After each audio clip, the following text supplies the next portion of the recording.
one of my good friends, Adam Schefter from the Worldwide Leader in Sports, joining me here amidst of all his free agent frenzy. How are you, Adam? Hello there, Rich. How you doing? All right, let's get to it. I know your time's limited. Garoppolo, what's the latest with him? Rich, I get this question on every show, and I give my honest answer, and it somehow turns into I am speaking out for the Patriots and trying to inflate their price. Well, I know that's not the case, but go ahead. You don't have to give that caveat here, sir. You know that. I think, but let me be very clear. We could ask this question from now until draft day and beyond. Jimmy Garoppolo is going to be on the Patriots roster come training camp. They're not trading him. There's no amount of picks that obviously Cleveland has amassed that would make Belichick and the rest of that brass there satisfied at all. Rich, I do not believe there's any amount of picks that Cleveland could. Look, there's a price on everything and everybody. We know that, right? Yep. But I'm telling you, they're not trading him. Okay? And even yesterday, somebody was texting me as some of those moves are being made. Does Cleveland know that the Patriots are not trading Garoppolo? I'm like, yeah, I think they know. He said, do they know that they wouldn't trade him for multiple ones? I'm like, I think they know. And you're getting this from all different people at all different times, and I've never heard a different message from anybody that I've spoken to other than we're keeping him. And they're keeping him because, let me explain, I think some people don't understand it. Number one, they think he's a great quarterback. Number two, Tom Brady's going to be 40 years old this season. Number three, how many 40-year-old quarterbacks, despite the fact that Tom Brady is undefeated against Father Time, go on and have extended, sustained runs, playing well, playing healthy, doing all that? So you want insurance.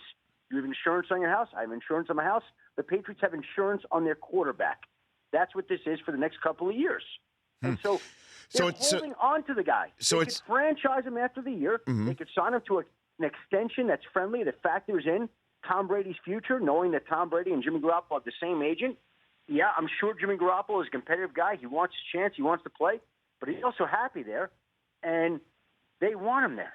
They want him. They're not trading him. So why did the Browns do this? I mean, obviously, why did they do Osweiler? Why did they go ahead and do that? $16 million for a second-round pick, basically, what it looks like right now. The Browns are not doing this with the idea, okay, we're going to stockpile picks to go trade for Jimmy Garoppolo. The Browns are doing this because they're stockpiling picks, period, because they believe that picks are leverage and currency, and it gives them the ability to go out and get good players. They had a lot of picks last year. I think they're scheduled to have 5 of the first 65 picks this year. They're scheduled to have extra second-round picks next year. So they are loaded in picks. Now, if you don't make those picks count, it doesn't matter. It doesn't matter. Right.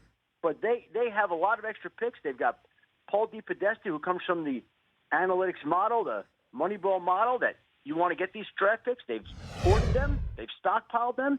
They're doing what they think. They had over $100 million in cap space coming into the league year. Got to spend it on someone. Got to invest it somewhere. So if there was a team that could take on Brock Osweiler in his contract, it was the Browns. The Texans were smart enough to figure that out. They traded him there. The Browns say that they're fielding phone calls from other teams in regards to Brock Osweiler. Now, no one's going to want that contract, but maybe the Browns say, hey, we'll pay $10 million of it. You take the rest of the $6 million or whatever the money is involved, and they have to get back more picks. But we'll see. Adam Schefter joining me here on the Rich Eisen Show. What's Jerry Jones's play right now? He's hoping that somebody blinks. He doesn't have one. I don't think he has one on Tony Romo. So then why is he hanging on to Romo then right now? Well, that you'd have to ask them. I think that they think that they can get something back for him. I don't believe that they can. I don't think Tony Romo is a tradable commodity at the age of 37, coming off 2 seasons when he's played 4 games in 2 years, when basically every team that would have an interest is operating with the idea that they have to proceed and prepare and plan as if Tony Romo is not going to be there. And if they do get them, and that's Denver or Houston or any other team that you could put into that category, if any other team does want him, they're not planning as if they can build their season around Tony Romo. Denver's going to go with Trevor Siemian and Paxton Lynch, and Houston's got Tom Savage and Brandon Whedon, and I don't know that anyone's an ideal solution right now, but those teams don't know if they're going to be able to get Tony Romo. If they get him, if he's going to be able to stay healthy, if they could plan their whole season around, they have to make plans as if Tony Romo is not going to be there. And if he is there, that's extra toppings on top of the ice cream sundae. So what's Cutler's market? Are the Jets hanging on that maybe Romo winds up in Denver and they can get one. They could get Simeon instead. I mean, what walk me through the. Simeon's not in play with the Jets. Cutler came into play because the Jets could not get Tyrod Taylor, because they could not get Mike Glennon, because they could not get Brian Hoyer. Who would have thought that on those quarterbacks that the Jets wouldn't come away with one of them? And so Cutler comes back into play. Now, here's the other thing. I don't even know that Jay Cutler will wind up at all. 3 kids, has made tens of millions of dollars. Is he going to want to move? Is he want to go play for the Jets? I don't know. Are they going to want him enough to make him an offer that's attractive enough to make him want to play for the Jets? Another issue. So when you factor that all in together, I don't think there are any guarantees that Cutler's going to continue playing. And so now what do you do if you're the Jets? Now you're kind of all over the place again, and I think that they're wrestling with this as an organization right now. And as you tweeted out, Adam, about an hour ago, Kirk Cousins has signed his franchise tender with the Redskins, which makes him tradable. And then obviously, you follow that up by saying doesn't mean it's going to happen. Walk me through what it would cost, do you think? Walk me through how this works out if Cousins does get traded, Adam. Well, let me say this, Rich. The Redskins have been adamant that they're not trading Kirk Cousins. Now, again, we're talking about Jimmy Garoppolo not going anywhere. I'm telling you he's not going anywhere. Kirk Cousins, I'll take the Redskins at their word. And I say that just because Bruce Allen is so smart and so shrewd that even if he were thinking of trading Kirk Cousins to San Francisco or New York or Chicago, or you pick the team, or Cleveland, hello, he would not let on that he's willing to do that ever until he had to, until the team made a call. He has handled trades much in the way that Darrelle Revis has handled his contract. He is smart. He is shrewd. He is calculating. And if and when the time comes that they do trade Kirk Cousins, and again, I want to be very clear, they have been adamant that they will not. Right. Adamant. They have rejected any overtures that have come their way in the past couple of weeks. Then, to me, it's the wise move, because Kirk Cousins is going to leave Washington. He's going to walk away on his own time, at his own decision. I don't think they get a long-term deal done there. So if the Redskins are forward-thinking, and again, Bruce Allen is one of the very smartest people in the league, the smart thing to do, in my mind, would be to extract however many picks it would take out of Cleveland or San Francisco. And then, But they've been adamant that they're not doing that right now.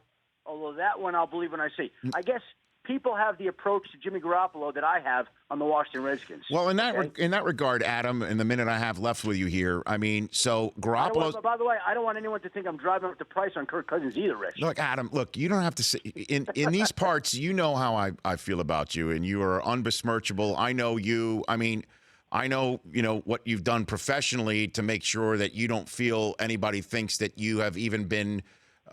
You've been swayed on how to report based on who your agent is. Okay, so you are, in my mind, as unbesmirchable as they come. Okay, and I've seen you work with the lights off, not just last night either. Okay, now from what you're saying here, Garoppolo, you don't think is getting traded. Cousins, you don't see getting traded. Both the Texans and Broncos can easily stay put and not have to go for Romo and force Jerry Jones's hand in a way that I'm assuming Romo would love to have happen right now. All of this stuff, from what it sounds like, this may not play out till the draft, right? We should smoke him if we got him on all of these, right, Adam? I don't think Kirk Cousins would play out until the draft. What about everything else? Jimmy Garoppolo's not going anywhere. That's not going to happen. I'm just telling you right now. He's on New England's roster this summer. You could put that one in your draw, and there's no cigar to smoke there, Rich. It's a stub that's been smoked. Okay. Kirk Cousins, that one, despite Washington insisting it's not trading him, that one, come and go. I'm not as convinced there. Okay, and the Romo stuff, what does that play and on? Romo is on. We're on Dallas's timeline. Like, I'd be surprised if there's anybody that trades for Tony Romo. They're going to sit there and when the Jones family is good and comfortable on releasing Tony Romo, that's when it'll happen, whether that's today or Monday or next week or next month.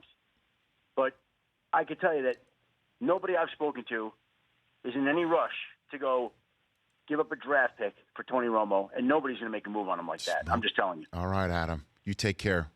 You take care. Rich, We'll chat soon. thank you very much. By the way, I appreciate that. By the way, Michigan and Purdue are tied at 45 right now in the Big Ten tournament. Let's hope they get a victory and go on to the tournament here. Now, again, you were in the Great Alaska Shootout covering the team when Sarah Palin was there, right, Adam? Is that a true story? that happened?